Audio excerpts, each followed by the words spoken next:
if all of you as clinicians just did the same thing at the end of every visit, our checkouts would be smoother, our acceptance would be better, and you would keep the respectability as a doctor who diagnoses conditions and recommends the best options. And it's called clinical closure. A lot of people say they offer pre-Ds because they don't know how else to get out of the room, or well, what else do we say? So your clinical closure question: what other clinical or technical questions can I answer for you as your dentist? What other clinical or technical questions can I answer for you as your hygienist?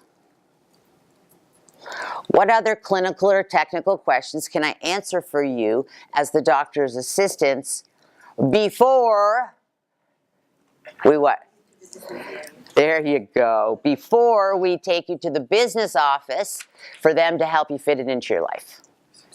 Truly, if you just, I don't care if you get a cue card, I don't care if you get someone to kick you in the shins every time to remind you, whatever it is you do.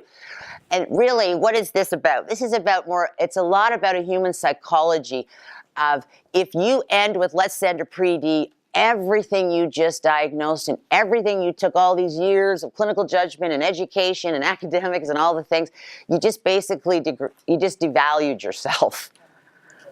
And perception is reality.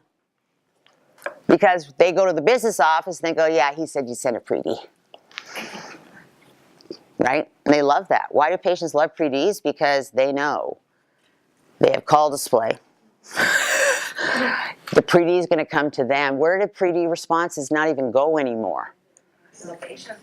Yeah, we've got a big misunderstanding in this country that patients think we're the policy holders because we've led them to believe that. Right? I've seen practices have 3 people every day. How many units of scaling do they have? And do they have this? Like there's people coming in tomorrow. You know what? When you say yes or you answer a question about their policy, you're setting yourself up to be wrong because you're the last to know if something changed. Now, does that mean you don't try to get the patient's policy in the computer so you can help support them? But it's a customer service thing. It's not a case acceptance driver. See the difference there? Let's put it in your different mindsets. Because a lot of you aren't getting what you deserve to do the dentistry because of limitation of insurance. And if we look at the statistics that patients with it aren't spending it all.